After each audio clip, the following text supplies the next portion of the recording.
maybe say hello and where are you from. That would be great. Then we know that we are live. Um, so awesome. We have Flavia from Brazil. I am originally from Brazil or Pitt. I do live in Canada now, but I'm from Brazil. All right, we got Oh, yeah. Bernhard from Austria, Australia, India, the Netherlands, wow, Ireland, the UK, South Africa. Wow, we got people from all over the place. Wow, wow, that's very cool.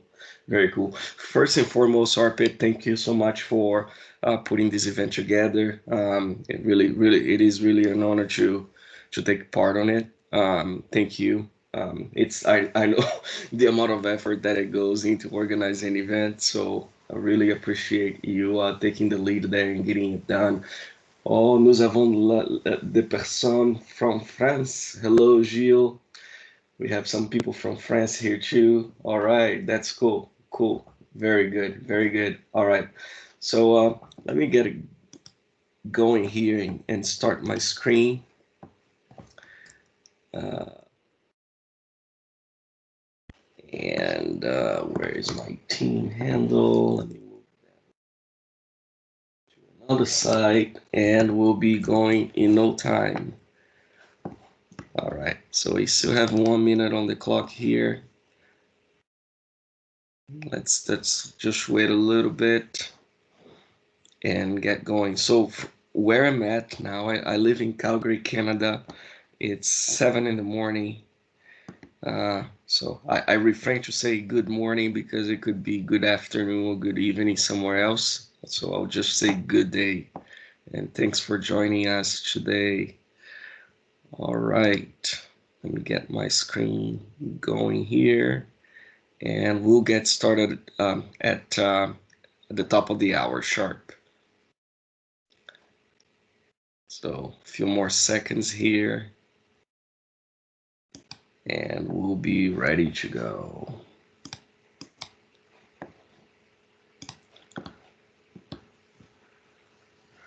All right, I'll kill my video for now, just so that there is no lag on the presentation, and then I'll be back live on the video front when the presentation is over. All right, all right, let's get going. So, um, again, good morning from me, or afternoon, or evening, depending on where we are. Today, we're going to talk about advanced liquid templates, just how you can use server-side language to extend your portals. It will feel a little bit like we are talking about pro dev stuff about halfway through the session. I will attempt to start presenting more of the basics at the beginning, and then we'll advance as we go. If for some reason we don't have time to cover everything on the video, feel free to reach out to me on LinkedIn and connect with me on the various channels available. All right. Okay, let's get going here. All right, my name is Victor Dantas. I'm a Microsoft Biz Apps MVP. I'm also a 365 Saturday ambassador.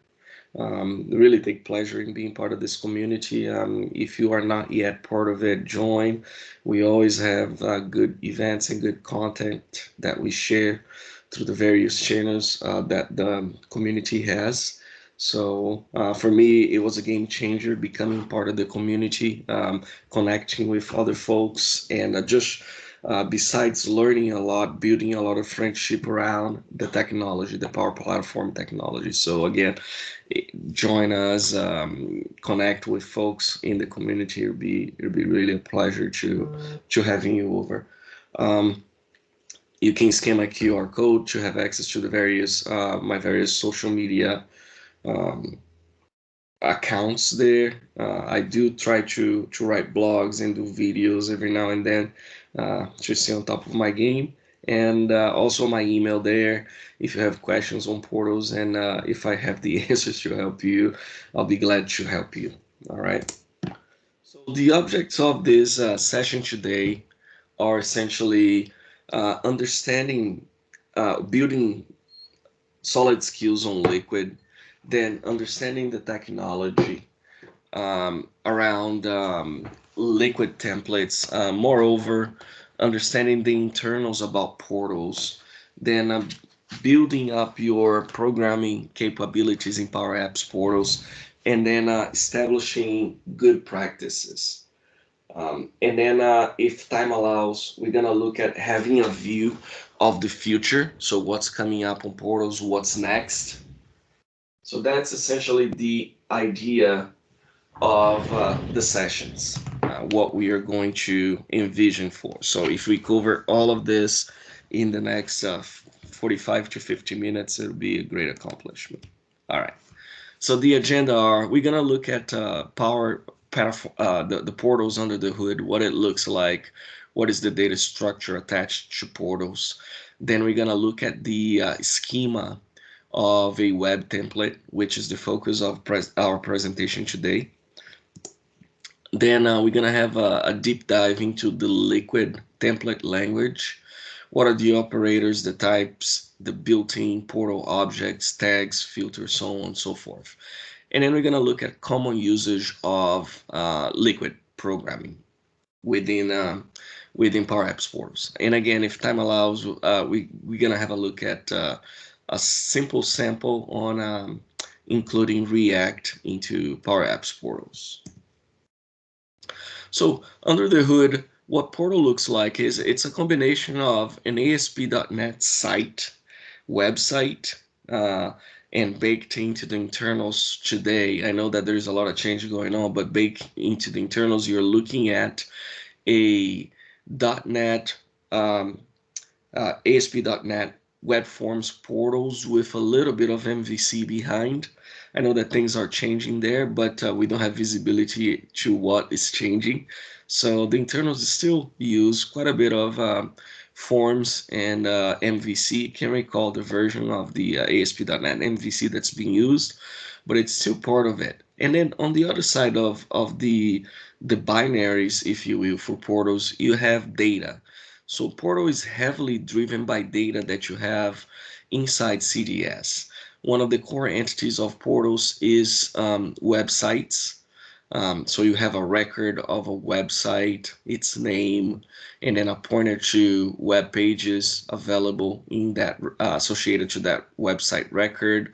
You have site settings, content snippets, and web files. There are many other entities associated with websites.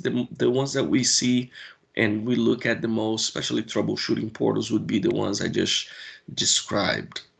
Now, another entity that you have in CDS associated with your portal is web pages. Web pages can have one or more localized content, and that's how you manage multiple language in portals. You have a page template. When Portal was first released by ADX Studio, they had a strategy of using page template where you could point a page template to an existing .aspx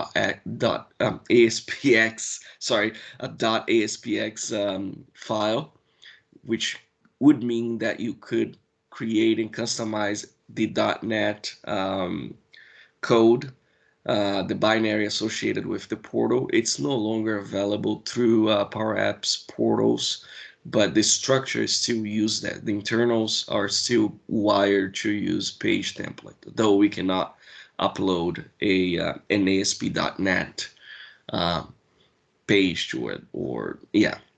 And then you have entity forms, which are ways to expose CRM or CDS forms for that matter through portals, and we're gonna see that today, and entity lists associated to your portal. Now, page templates, as I said in the past, would allow for you to extend your portals, expose new templates using your own .aspx files. But that first option is no longer available with Power Apps portals. Then the second option is what we are left with, which is web templates. That's pretty much the only way we have to extend our portals to date. Okay, and then the schema structure for A web template is it's basically three fields, and we're gonna look at that in the next slide. But with web templates, you can extend and customize your portal pages using HTML content, JavaScript content, and in that JavaScript you have multiple ways of extending it. You could use your JavaScript framework of choice. Like Arpit mentioned in the beginning of the session, you could use jQuery as a framework to extend it. You can use React, and hopefully we'll show that today, and the other various frameworks. And then also as a server side, the only option we have for customization is Liquid. And again, the focus of our presentation today. So next here we are looking at the web template schema. When we look at a record, what do we see? And when we look at a web template, what's available there? So you have a field called name, and it's very important to take to heart, if you will, the naming convention that you use to name your web template, because you're going to use it later on. Then you have the source of your web template and the MIME type. The MIME type, folks, when they get started with web templates, they don't pay too much attention to it, but we're going to look at an example in which I use a different MIME type than the regular HTML to expose dynamics information through the portal and expose it using JSON. So we're going to look at that as well. So what's Liquid? Liquid is a template language that was created by a company called Shopify. It's a Canadian company that delivers solutions for e-commerce. It's a pretty big company. It's a leader in what it does. They created this template language. The language itself is not bad, but it's not a regular language. Don't look at Liquid expecting to see something like C#. Again, it's a template language, not really intended to do a lot of the stuff that you would have in C# and the libraries associated with it. But it does what it's supposed to do, and in my opinion, it does it well in what it's supposed to do. When you first look at Liquid, you see that it has a feel for it looks a lot like Razor if you have coded MVC in .NET. Then the Liquid language, if you will, that we are going to look at is a subset, or it's a built upon of the original from Shopify, but it's called Liquid.NET. You know, Portals is not using the real Liquid as it was created by Shopify, and you see that there are discrepancies between Liquid.NET and Shopify. For example, the way that dates are formatted in Liquid.NET is different than Shopify. So the format that Liquid.NET uses for dates is based on what we use for C#. You know how you want to print a date on a console app, and you use the specific formats, you know, MMM, space DD, and YYY. We're gonna follow the format for .NET, not the one that you would see in the Shopify Liquid documentation. So just keep that in mind. If you're trying to do something and you're not getting the results, look at the Microsoft documentation for Liquid language, that you see what the language expects.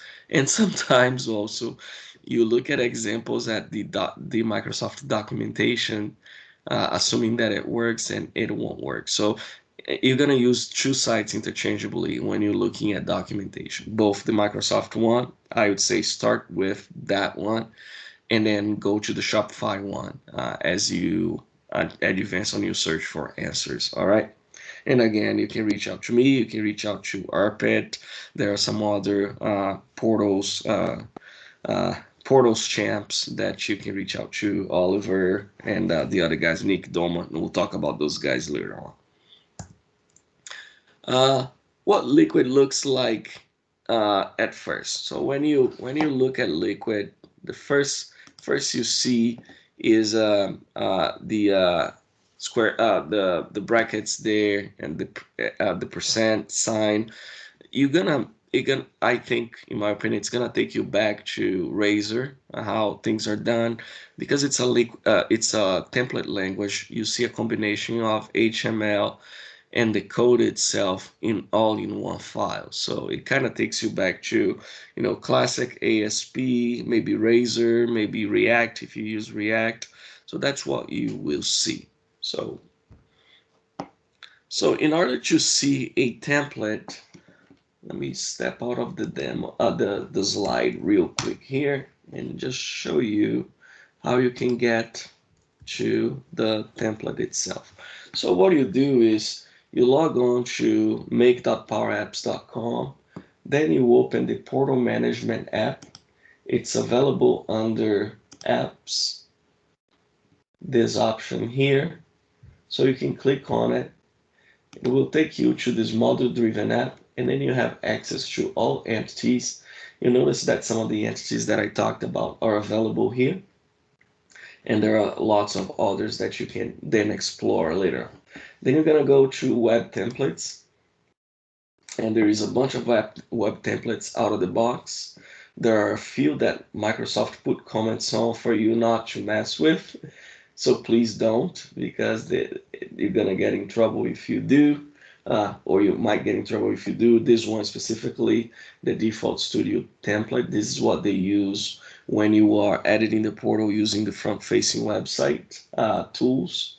So let's not mess with that one, but let me open the home template just so for us to have a view on what it looks like. So you see a bunch of HTML here, and then the liquid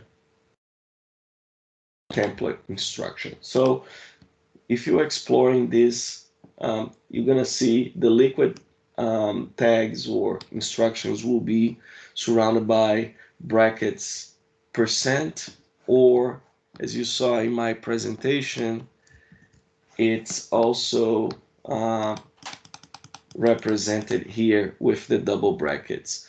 The brackets percent means that you are doing more of the operator, the control flow tags, whereas the double brackets, you are just printing back to the page. And then on the printing instructions, you see what you are what you're trying to expose to the page, sending it back to the response to be displayed on the user browser. And then you have a pipe and another instruction. This other instruction is known as filter. So again, this is a tag. The bracket percent is a tag. The double bracket is also a tag. Curly bracket, I should say, is also a tag. The curly bracket percent means you're playing with control flows. You see this user.fullname is a liquid object available for us. Pipe, and then what comes next is known as a liquid filter. In my example here, what we are seeing is we are reading a object, liquid object, and we are just uppercasing it. All right. So let's have a look at operators here. And again, I'm cruising through, and we're gonna look at the demos as we get to that stage. So I have a look at operator. You have the basic operators, as we know in other languages. You have the and or operator that are really verbose.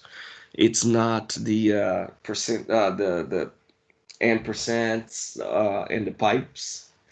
And then you have some other operators. Contains is similar to index of, but it doesn't return the index or the integer with the index value.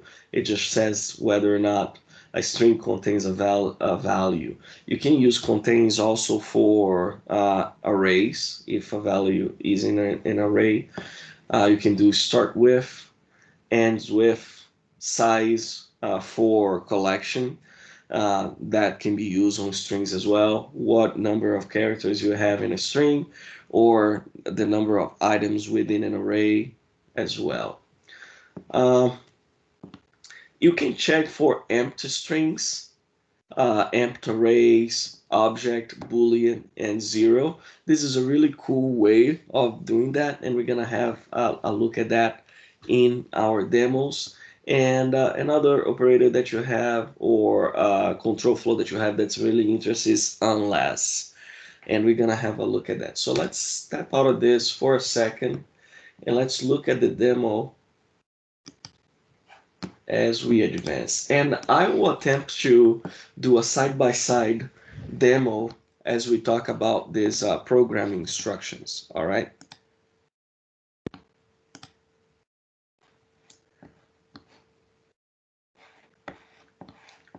All right, so I have a template here, and I plan to make this available for the people attending the event as well when we are done. So I have a template called Hello World, and we're gonna have a look at that at first for this particular presentation. So additionally, with this Hello World template, I have a page that I created using that template, and that's what we're gonna look at. So side by side, drag this over here. I'm gonna access my page called Hello World.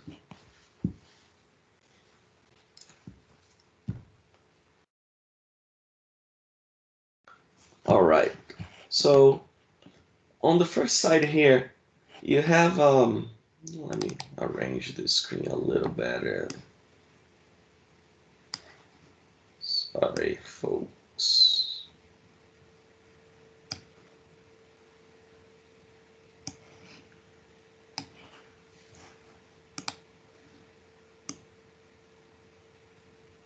All right, perfect. So here on my first hand, I'm using this tag called extends layout one. Layout one is another template, web template here available on my site, and is a template that shows a page with pretty much a full width layout. I'm leveraging that to place the contents that I have within the page. So that's what this extends looks like. We are pretty much saying I want to use another template that already has a structure, and in that template there is an area called main, and I'm exposing the content down here, that the structures that you see down here within this block main. This would be similar to your master page design if you are familiar with ASP.NET. So that's how we print into specific areas, and we inherit templates that were created previously. So here you see my H3 first glance, and in here I have my simple structure. So in this structure, I'm checking if an object called user is populated, all right? And this object only has value when a user is logged on to the portal. So in this example, I'm saying if a user is logged on, which means that this object's not empty, then show me a message which is plain HTML. And in that message, I'm saying print the full name of the user that's logged on in uppercase. Okay. If no user is logged on, then just show hello world. So if I open a incognito page here, and I copy this URL, throw it there, you see that it's going to show the hello world message. All right. Then next here, I'm looking at the unless structure. All right. This unless would be similar to say it would be a negative over if. If I say if my object is not blank, then do something. And that's what I'm saying here.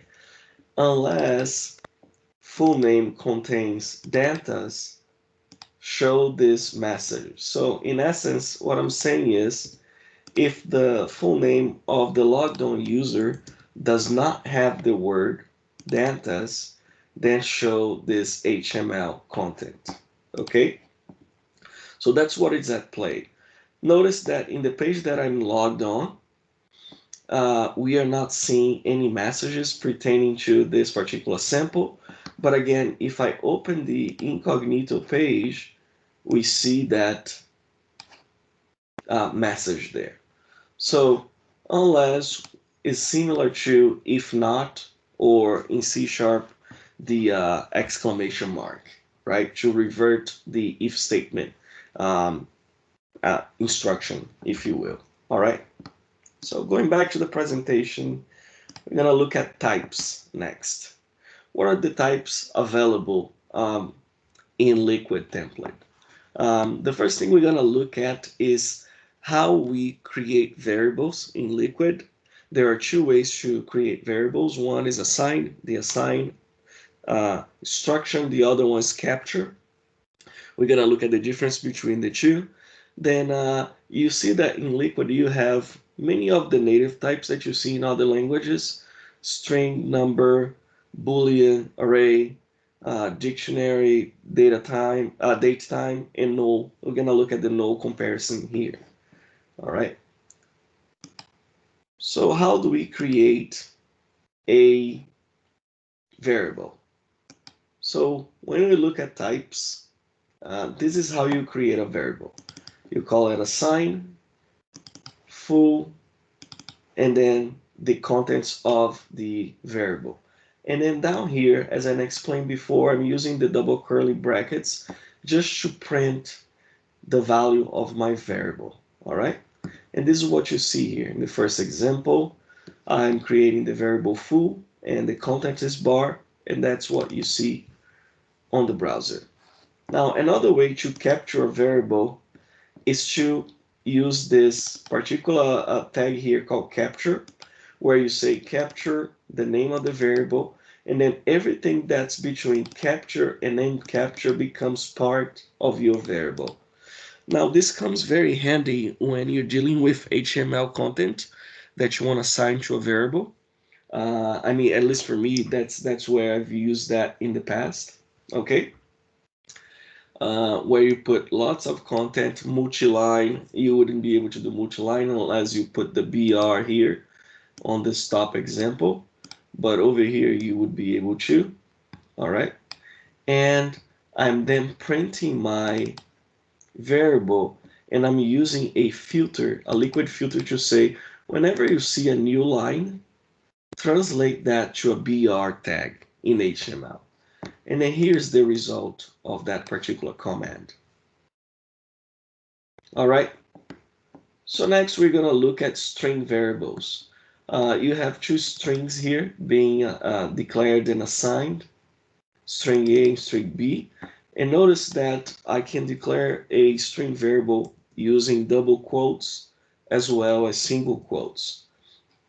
They both work. So you have the contents of the first variable, string A here, and then you have the contents of the second variable, string B, over here. All right. Those are the instructions there.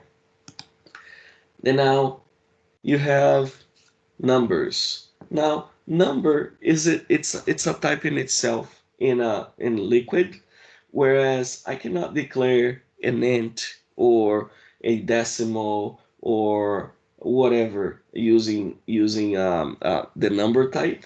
But what I can do is I can declare a number that has decimals, and I can use filters to then present the number in the format that I want.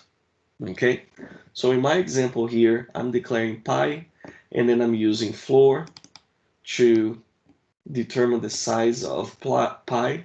On this other filter, I'm saying that I want to print an integer off of this variable. Another example, I say I would like to print the number as decimal, then all the digits would be displayed up to a maximum number. And then on the other example down here, I'm saying I want it to be decimal, but I want to round it. All right. and that's the last number that you see here, 3.142.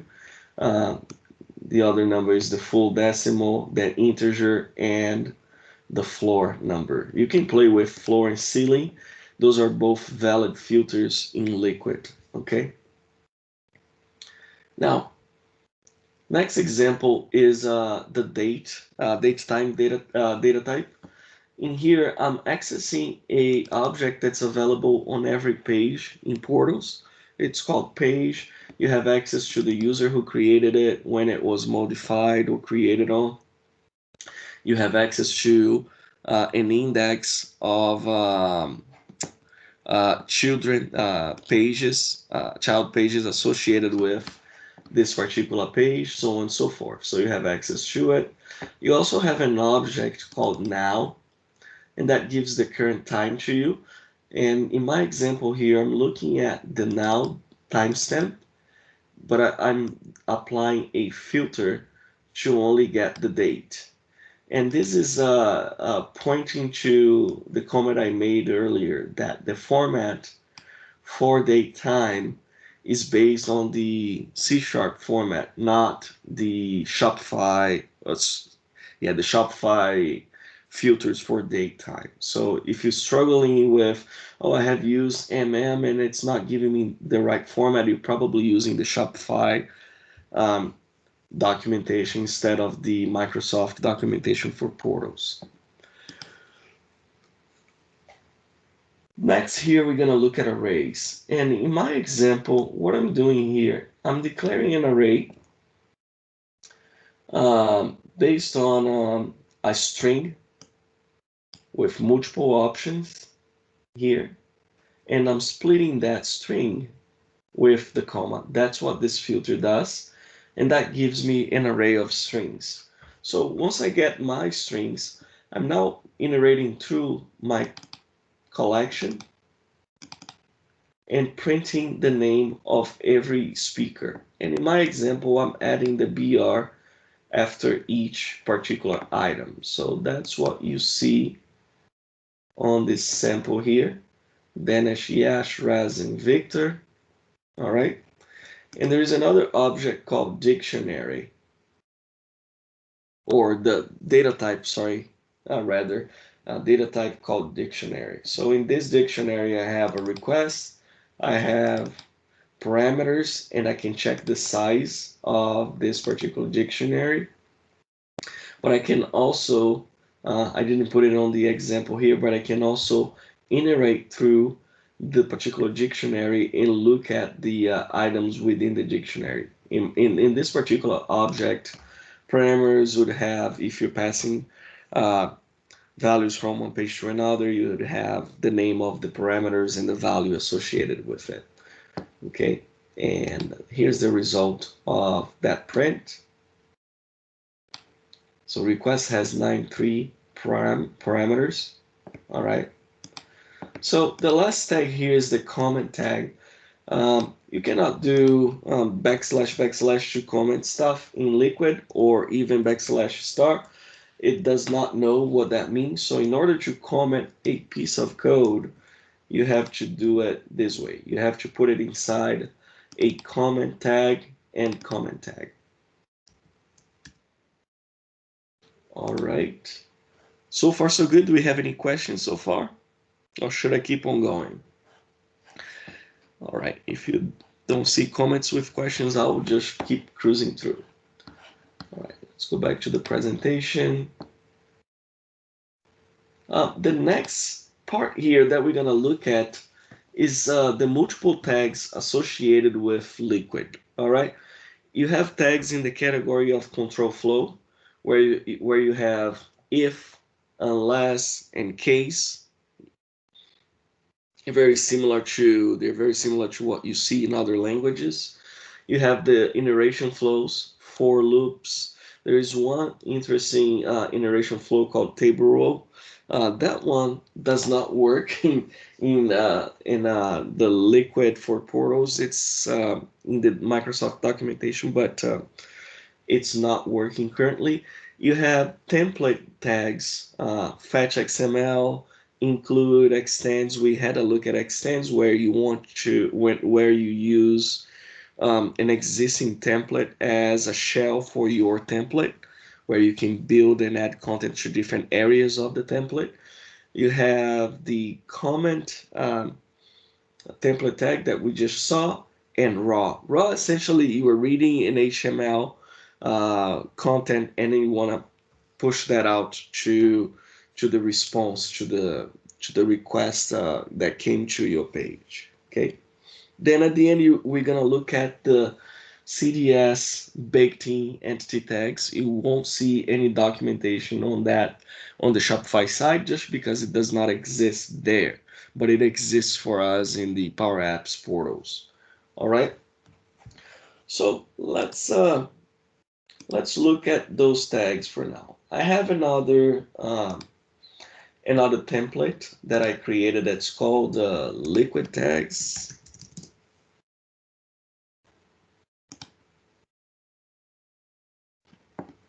All right, and we have a page built on top of, oh, I am in the incognito one. Let me go back to this guy.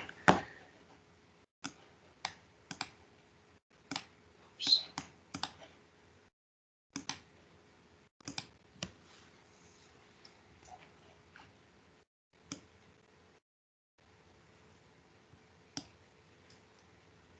All right, page is loading.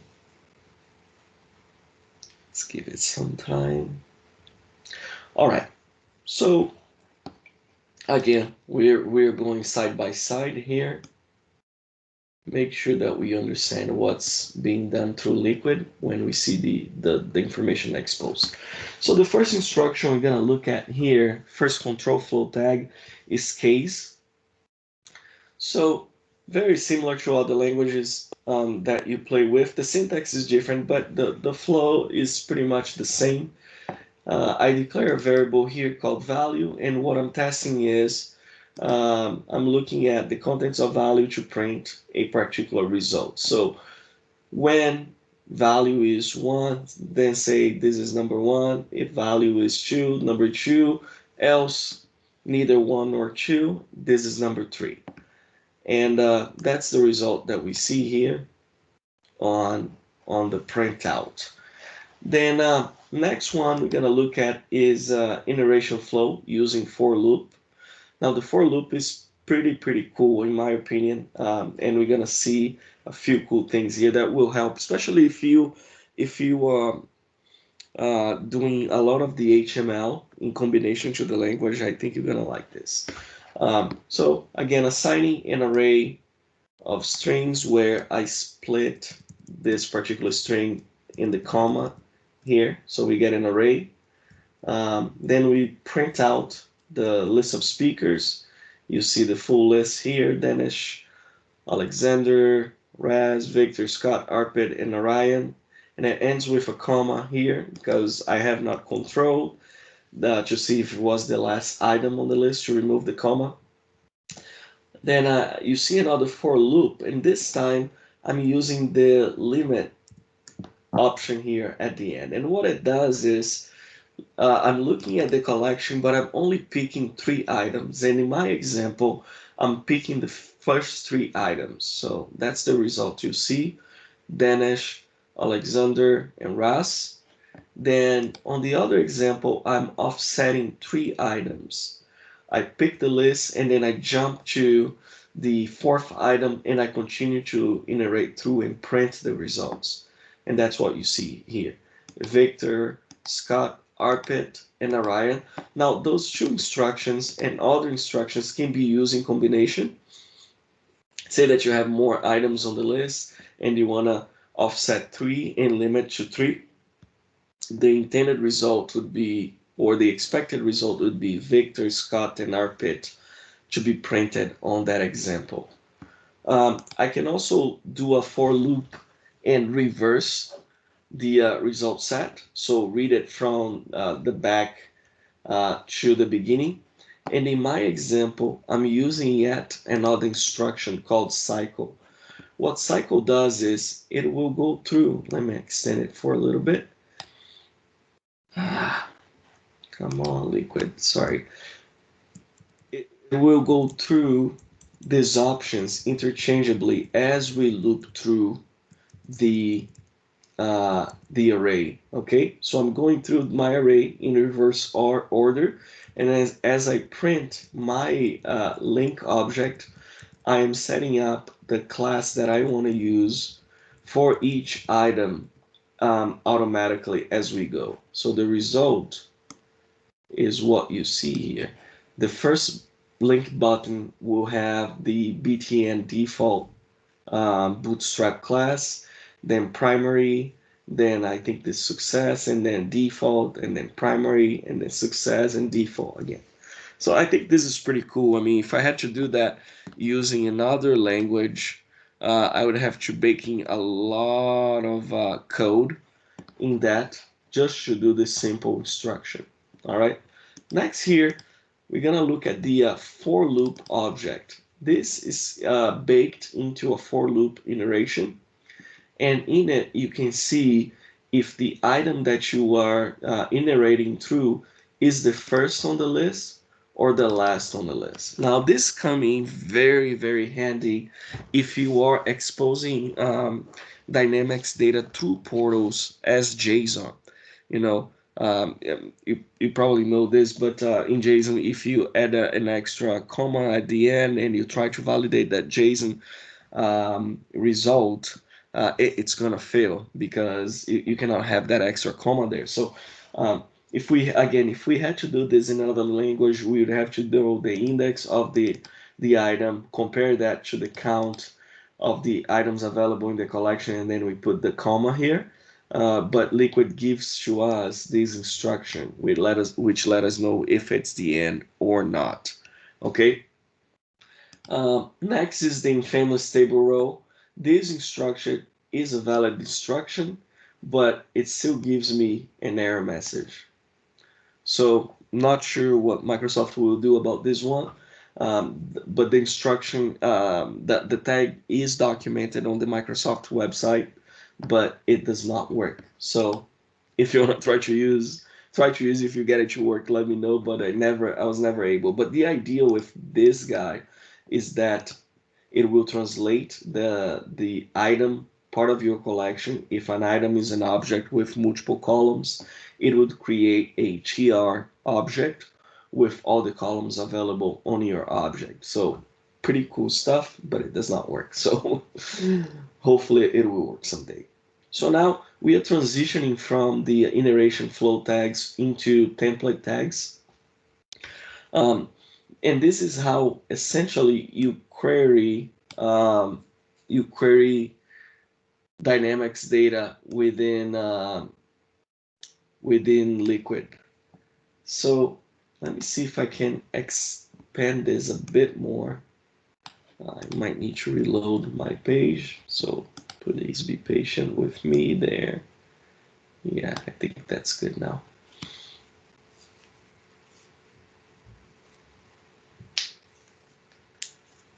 All right, let's go back to where we were. So template tags. So the first one we're going to look at is fetch XML. It's probably the one that we use at the most when we want to look at data in CDS and then expose the data on a page. And essentially that's how you declare a fetch XML query. And this is the closing tag. And this is how you access the result. Events.results.entities.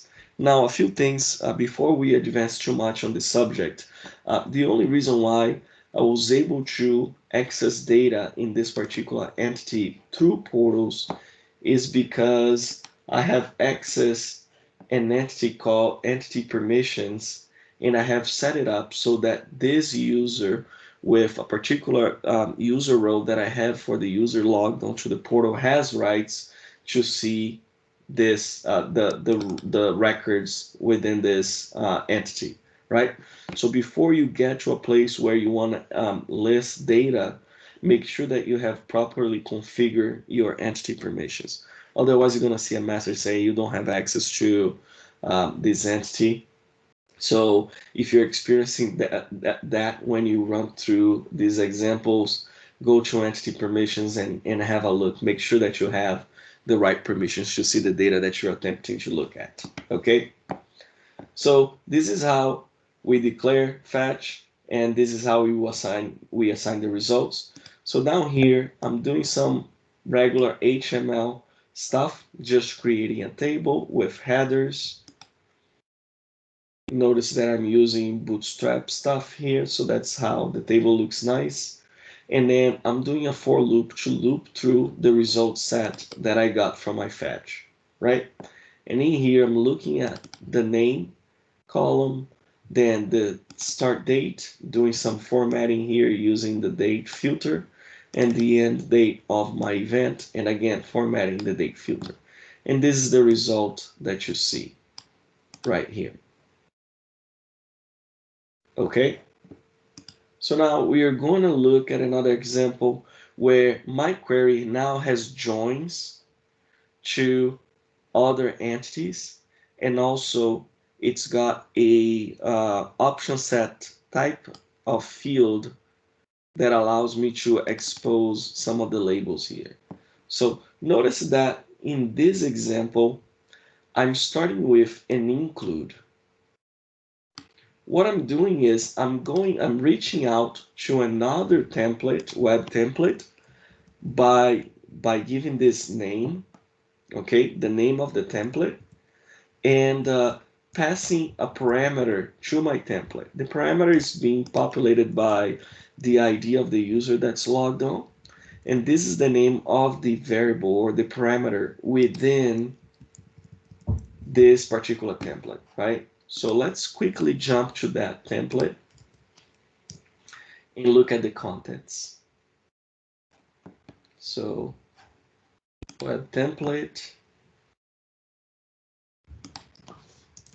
include, sorry, the name was fetch XML. So that's my guy here, fetch XML, my event sessions. And notice that I have my fetch, and this particular fetch has a bunch of joins in which I'm reading the event name, the event organizer associated with the event. I have another join to the event speaker, right? And over here, I'm doing a filter to list events only that I am the speaker associated with the event. Remember the variable that I passed from the other template? Here's the variable that I use. I don't have to declare that variable on this one. By doing this, it already understands or makes that variable or parameter available on the other template. Okay, so this is what I'm using to filter the template. Again, I got a few joins, and I want to push it to the side here just to show that it is a join and that I'm using aliases on these joins. So the first one is to event. I have one for organizer. Okay, and again, down here, I do assign the results of my fetch to this variable. Now that's the variable that I pick back on my for loop. Again, invoke another fetch item, then I leverage the variable from that fetch here, and then I loop through my collection. Notice that this particular instruction is a bit different from the one below. The one below is just accessing columns within the same level as the entity that's the target of the fetch XML. So I'm querying my session, right? And then this other one, I'm accessing a dictionary of values from the joins, right? This is the alias from my join, and this is the name of the column in my join. So that's what you see here, the event name, all right? And the same for organizer. So you see the organizer here as my alias and the column associated with that particular entity. And that's the result that you see here at the end. All right. And then as far as option set goes, this is how you read it. You have the name of your entity, you have the value of your the name of the column, the option set column, and then you use label to print the option set label. If you wanted to print the value, you'd use value instead of label. All right. So in terms of best practice, this is what I do when I have multiple pages that use the same fetch XML. Instead of having fetch all over the place in the pages, I just create one and then I provide parameters to that fetch XML and then just leverage that fetch. Now, if I have to add a column to my fetch, I know to a single place, I go to a single place and I expand the contents there. And in the end, this is the result of this exercise. You know, you have the event, the session name, start and end date, what type of session it is, and the organizer of that particular event. All right. Now, another thing that I try to do is I try to create some of my templates as methods. So if you have functionality that you use a lot of times, like printing a particular HTML stub or calculating whatever or summarizing a result set, I do use liquid templates to do that. So let's suppose that my method is called how many sessions have I presented. Of course, you're going to use different naming convention, but I want it to be verbose so you get the point.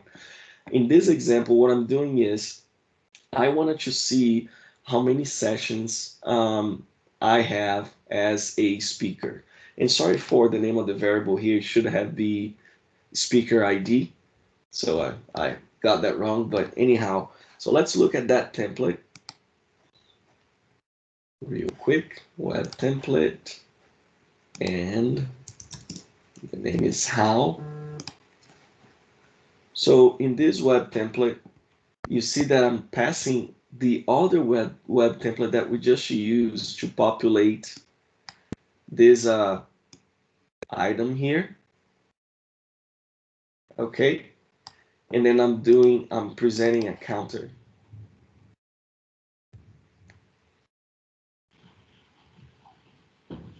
All right, and then I get the result for my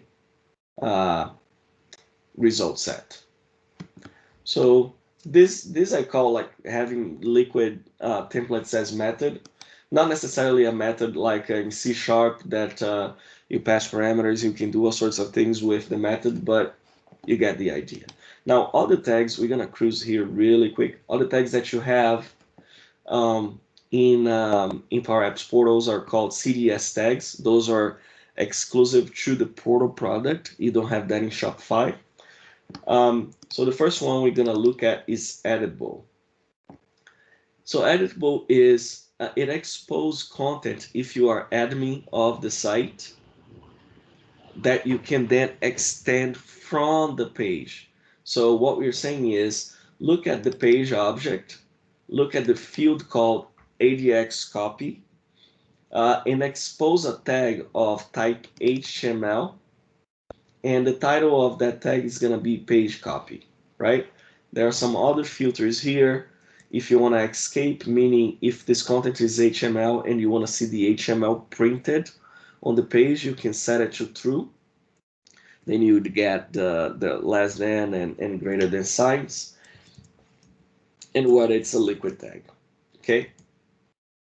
So if I hover over that particular tag, you see that this pops up, and I can click on it, and I would be able to change the contents of that field right from the editor. Now this comes in handy if you want your users to make those changes on the editor.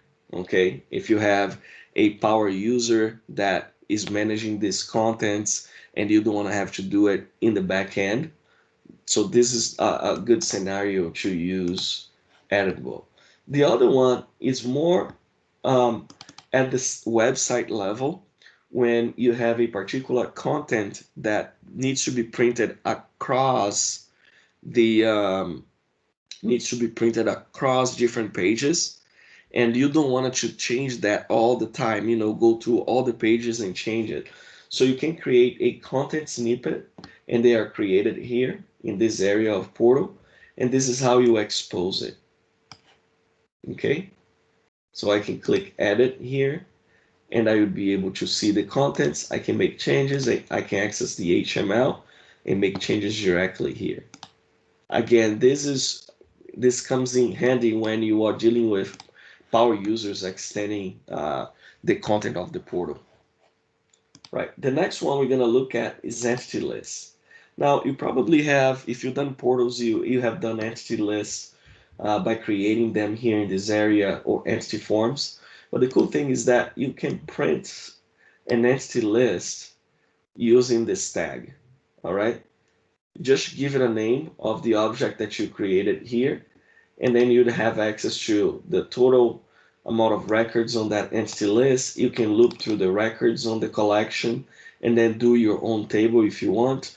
If you are exposing the entity list itself, you could tap into the filters applied to the entity list, so on and so forth.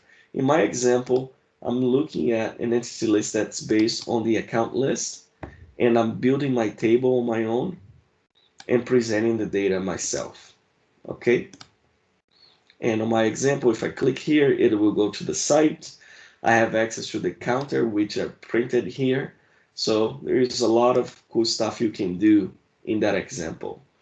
Another object is the entity view. An entity view does not require you to have an entity list created. You can simply say, here's the logical name of the entity behind this entity view, and this is the CDS entity name that I want to use. So then what I'm doing now, I'm printing the total number of records for this particular result set, and I'm using liquid instructions to print the result set. So I'm using this command called batches, where I take 2 items at a time, and then I use some of the bootstrap to print different columns of my in my page. So I should have 2 items, 2 users, and then different columns. I see it a whole list here because I'm using a smaller side of presentation, but if I extended, you see I have 2 items and then different columns using bootstrap. Okay, and then finally on this section of the training is forms. You can create an entity form and expose it directly using tags. Now this comes in handy because you may be dealing with a portal that tackles different users, and for a different user you want to expose different forms. So you can do that through code. You can check if a user has a particular role, and then you say, yeah, expose this form. If not, expose some other form. If you try to do that using configuration and customization, you won't be able to do that because the page object only accepts one entity form per page. So a different way to do it would be with the if statement, as I just suggested. So this entity form tag pretty much exposes the particular form, portal contact form, as you see here. And if I wanted to, I could create a record by selecting and inputting data here. All right. I'm about 4 minutes in my presentation. I think I'll stop here. Arpit, I was going to show some React, but maybe we leave it for next time. I want to give time for people to ask questions. No, Victor, I think you can continue with. All right. Victor, So you can continue because I'm taking all the questions on the chat, so you can take your time. all right. So let's go to a quick example here that I wanted to show. So the next example we're going to look at is, let's say that you have lots of HTML, JavaScript components on your page, and you want to, instead of having to query the data and then format it specifically for the particular component, you wanted to leverage a JSON data source as the data source for your component. So what I have done in the past is I create liquid templates that are specific for that functionality. And what I do is I just spit out the content of my result set as JSON. And remember, at the beginning of the session, I talked about MIME types. This is where the magic happens. I'm doing exactly what we did in the beginning. I read data from the account entity, but I'm spitting out that data as JSON. So the content is JSON based, but the magic happens here in this MIME type result set. And this could work for any sort of thing. If you have a control that you want to spit out PDF, you could use it, this strategy also, and change the MIME type to PDF. So the result set for this particular page is this here.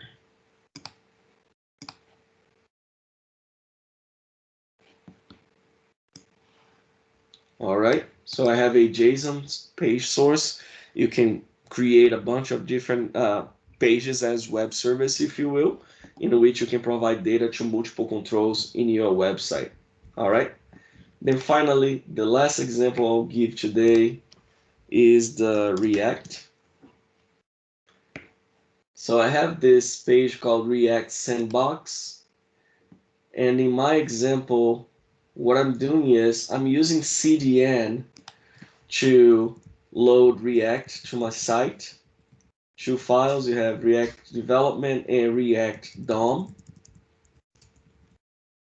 right?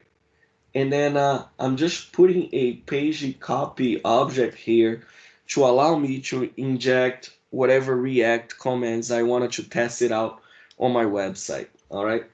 So if I navigate to my page here, React Sandbox,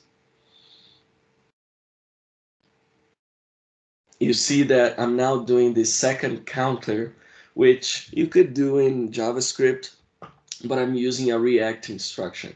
Now, if I click Edit, you see that the commands of this particular React instruction is within the page copy object. So this allows me to play with different stuff on the fly if I want to test it. So this is just the command that's doing the clock ticking in React, but it's data that's being stored in a page object, not necessarily on the template. So again, very simple, but the goal was to test React, and the future, what I hope to do is to implement a framework called Evergreen, a React framework called Evergreen within portals to get a little bit more slick UI in portals. So stay tuned. Hopefully, we'll get to that soon. So jumping back to the presentation, um, thank you so much for your time today. Really appreciate you being here, spending time with me and the rest of the community. I always use this particular quote. It's a Hebrew, one of the Hebrew proverbs that says, "Iron, as iron sharpens iron, so a friend sharpens another." In that, what I want to say is take the contents of what you learned today, even if you don't feel like you learned much, but try to share with someone that you know, because that's the only way we can get better at what we do. So just share the content. I don't really take ownership of anything. I don't have that vanity. Whatever you saw here, you can make your own. You can say you are taking and extending and showing it to the world. So just share knowledge.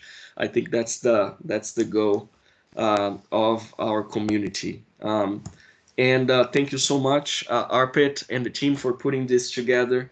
Make sure you fill out the survey. That's the only way we know um, to get better in what we do. Give us suggestions, comments, even things you didn't like on this session.